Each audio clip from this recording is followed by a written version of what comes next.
சமூக வலைத்தள காணொளியில் ஏஐ மூலம் குரலை கொப்பி எடுத்து மோசடிகள் பல இடம்பெற்றுள்ளதாலும் மேலும் பல வழிகளில் இணைய மோசடிகளும் இடம்பெற்று வருவதாலும் நாம் அனைவரும் சமூக ஊடகங்களில் ஒன்றித்துள்ள இவ்வேளையில் கவனத்துடனும் விழிப்புணர்வுடனும் இருக்க வேண்டும் எனவும் சமூக ஆர்வலர்கள் கேட்டுக்கொள்கின்றனர்.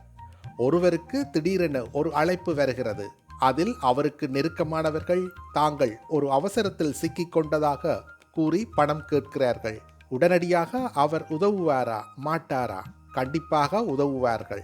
ஆனால் இதில் சைபர் மோசடியாளர்கள் பின்னணியில் இருக்கலாம் என எச்சரிக்கிறார்கள் காவல்துறையினர்.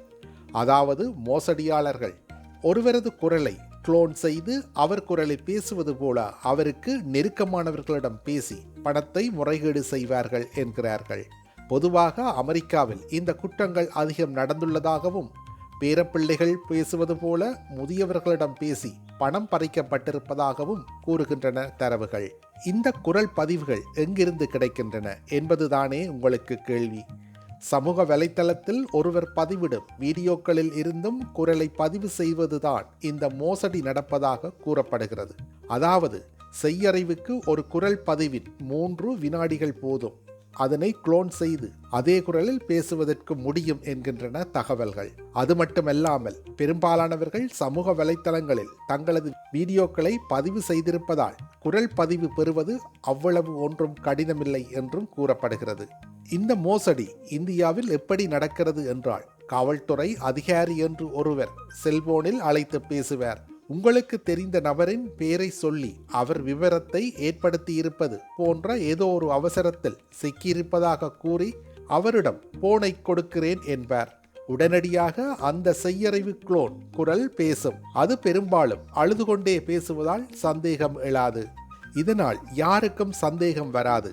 நண்பரோ உறவினரோ கைதாவதிலிருந்து தப்பிக்க பணம் அனுப்ப வேண்டும் என்றால் யார்தான் அனுப்ப மாட்டார்கள்? பணம் வந்ததும் அந்த அழைப்பு துண்டிக்கப்பட்டுவிடும். பிறகுதான் ஒருவர் தான் ஏமாற்றப்பட்டதை அறிவார். சரி, தப்பிக்க என்னதான் செய்ய வேண்டும்? ஒருவர் அவசரத்தில் சிக்கிக் கொண்டிருப்பதாக வேறொரு எண்ணிலிருந்து அழைப்பு வந்தால் உடனடியாக பாதிக்கப்பட்டவருக்கு நேரடியாக தொலைபேசியில் அழையுங்கள். 2வது, இந்த குரல் பதிவு குளோனிங் என்பதால் அவ்வளவு சரியாக இருக்காது. ஒருவேளை நல்வாய்ப்பாக சந்தேகம் வந்தால் அவரிடம் சற்று பொறுமையாக நீண்ட நேரம் பேச முயற்சி செய்யுங்கள். அப்போது உங்களுக்கு நிச்சயம் உண்மை தெரிய வரலாம். அதாவது குரல் சற்று இயந்திரத்தனமாக இருக்கலாம், ஒரே வாக்கியமாக இருக்கலாம். எனவே நன்கு கவனித்தால் மோசடியாளர்களை கண்டுபிடித்து விடலாம். இதுபோன்ற அழைப்புகள் வந்து எச்சரிக்கையாக இருந்துவிட்டால் மட்டும் போதாது.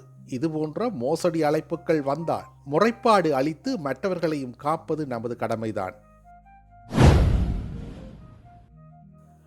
ரஷ்ய ஜனாதிபதி விளாடிமிர் புதினுடன் விரைவில் நடக்கவிருந்த சந்திப்பு நிறுத்தி வைக்கப்பட்டுள்ளதாக அமெரிக்க ஜனாதிபதி டொனால்ட் ட்ரம்ப் திடீரென அறிவித்துள்ளார். இது உக்ரைன் போரை முடிவுக்கு கொண்டு வருவதில் ட்ரம்பின் முன்னுக்கு முன் முரணான நிலைப்பாடுகளில் ஒன்றாக அமைந்துள்ளது. இது குறித்து ஓவல் அலுவலகத்தில் நடைபெற்ற தீபாவளி கொண்டாட்ட நிகழ்வின் போது ட்ரம்ப் கூறியதாவது: நான் ஜனாதிபதி புதினுடன் வீணாக சந்திப்பு நடத்த விரும்பவில்லை, நேரத்தை வீணாக்க விரும்பவில்லை. எனவே என்ன நடக்கும் என்பதை பொறுத்திருந்து பார்க்கலாம் என்றார். ஹங்கேரியில் புடாபெஸ்ட் நகரில் நடக்கவிருந்த இந்த சந்திப்பு குறித்து ட்ரம்ப் தான் கடந்த வாரம் அறிவித்தார். இருந்தாலும் அமெரிக்க வெளியுறவு செயலர் மார்க்கோ ரூபியோ மற்றும் ரஷ்ய வெளியுறவு அமைச்சர் செர்கை லாவ்ரோவ் இடையே திங்கட்கிழமை நடைபெற்ற தொலைபேசி உரையாடல்களுக்கு பிறகு இந்த திடீர் முடிவு எடுக்கப்பட்டுள்ளது. உக்ரைன் போர் விவகாரத்தில் இந்த ஆண்டு ட்ரம்ப் தனது நிலைப்பாட்டை அடிக்கடி மாற்றி வருகிறார். இதில் போர் நிறுத்தம், நீண்டகால அமைதி, உக்ரைனில் ரஷ்யாவால் கைப்பற்றப்பட்ட நிலங்களை மீட்பது போன்றவை அடங்கும். இந்த சூழலில் லாவ்ரோவ் செவ்வாய்க்கிழமை வெளியிட்ட அறிக்கையில் ரஷ்யா உடனடி போர் நிறுத்தத்தை எதிர்க்கிறது என்று தெளிவாக கூறினார். அதன் தொடர்ச்சியாகவே ட்ரம்ப் புதின் சந்திப்பு நிறுத்தி வைக்கப்பட்டுள்ளதாகவும் தற்போது அறிவிக்கப்பட்டுள்ளது.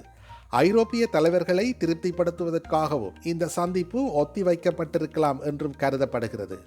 இந்த பேச்சுவார்த்தை மூலம் போர்க்களத்தில் முன்னேற்றம் பெறுவதற்காக புதின் நேரத்தை இழுத்தடிப்பதாக அந்தந்த தலைவர்கள் குற்றம் சாட்டியுள்ளனர். ட்ரம்புக்கும் புதினுக்கும் கடந்த ஆகஸ்ட் மாதம் அலாஸ்காவில் சந்தித்தனர். ஆனாலும் 2022 பிப்ரவரியில் தொடங்கிய போரை முடிவுக்கு கொண்டுவர ட்ரம்ப் மேற்கொண்டு வரும் முயற்சிகளில் அது எந்த முன்னேற்றத்தையும் ஏற்படுத்தவில்லை. இந்த சூழலில் இருவருக்கும் இடையேயான அடுத்த சந்திப்பு தற்போது ஒத்திவைக்கப்பட்டுள்ளது. அவசரமில்லை, ட்ரம்ப் புதின் சந்திப்புக்கு அவசரப்படவில்லை என்று ரஷ்யா தெரிவித்துள்ளது.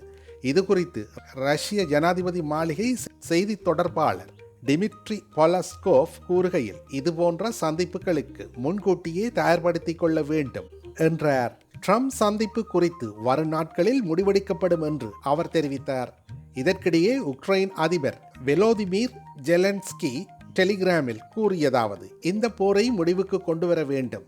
ரஷ்யாவுக்கு கொடுக்கப்படும் அழுத்தம் மட்டுமே அமைதிக்கு வழிவகுக்கும். டமஹாக் ஏவுகணைகளை உக்ரைனுக்கு அளிப்பதன் மூலம் அது சாத்தியம் என்று தோன்றுகிறது. புதின் திடீரென அரசியல் பேச்சுக்கு ட்ரம்பை அழைத்தார். இதனால் டமஹாக் அழுத்தம் சற்று குறைந்தவுடன் ரஷ்யர்கள் அரசியல் பேச்சை தவிர்க்கின்றனர், பேச்சுவார்த்தையை தள்ளி வைக்கின்றனர் என்று அவர் இதற்கு ரஷ்யா மீது குற்றஞ்சாட்டினார். உக்ரைன் போரை ஒரே நாளில் முடிவுக்கு கொண்டு வரும் சூளுரையுடன் அமெரிக்காவின் அதிபராக பொறுப்பேற்ற ட்ரம்ப் ஆரம்பத்தில் உக்ரைனை சமரசம் செய்துள்ள அவர் அழுத்தம் கொடுத்தார். ஆனால் புதினின் உறுதியான நிலைப்பாட்டால் பின்னர் ரஷ்யாவை கடுமையாக விமர்சித்தார். ரஷ்ய ஜனாதிபதியான தனது நல்லுறவு போரை எளிதாக முடிவுக்கு கொண்டு வரும் என்று அவர் அடிக்கடி கூறினார். ரஷ்யாவிடம் இழந்த நிலங்களை உக்ரைன் விட்டுக் கொடுக்க வேண்டும் என்ற தனது நீண்டகால நிலைப்பாட்டை மாற்றி அனைத்து நிலங்களையும் உக்ரைனால் மீட்க முடியும் என்று ட்ரம்ப் அண்மையில் கூறினார். ஆனால் கடந்த வாரம் நடந்த புதினுடனான தொலைபேசி உரையாடல்களுக்கும் வெள்ளிக்கிழமை நடந்த ஜெலன்ஸ்கியினுடனான சந்திப்புக்கும் பிறகு உக்ரைனும் ரஷ்யாவும் போரின் எந்த இடத்தில் உள்ளனவோ அங்கேயே நிறுத்தி போரை முடிவுக்கு கொண்டு வர வேண்டும் என்று தனது நிலைப்பாட்டை மீண்டும் மாற்றினார். மதுராவில் 1971 ஆண்டு முதல் பூட்டப்பட்டிருந்த பாங்கே பிஹாரி கோயிலின் கருவூலம் உயர் நீதிமன்ற உத்தரவின் பேரில் சனிக்கிழமை திறக்கப்பட்டது. தேஸ்கானா என்பது கோவிலின் கருவறைக்கு அருகில் அமைந்துள்ள அறை. கோயிலின் அன்றாட விவகாரங்களை கவனிக்க அலகாபாத் உயர் நீதிமன்றம் ஓய்வு பெற்ற நீதிபதி அசோக் குமார் தலைமையில் 12 பேர் கொண்ட உயர் அதிகார இடைக்கால குழுவை அமைத்து உச்சி நீதிமன்றம் ஆகஸ்ட் 2025 உத்தரவு பிறப்பித்தது. இந்த அறை 4 கோஸ்வாமி உறுப்பினர்கள் உட்பட மற்ற உறுப்பினர்களுடன் கூடிய ஒரு சிவில் நீதிபதி மேற்பார்வையில் திறக்கப்பட்டது. அறையை திறப்பதில் சிறிது சிரமம் இருந்தது. இந்த செயல்முறை மதியம் 1 மணிக்கு தொடங்கி மாலை 5 மணிக்கு நிறைவடைந்தது. பின்னர் அறை மீண்டும் சீல் வைக்கப்பட்டது. சில பித்தளை பாத்திரங்கள் மற்றும் மரப்பொருட்கள் கண்டுபிடிக்கப்பட்டன. விலை மதிப்பற்ற உலோகம் எதுவும் கிடைக்கவில்லை.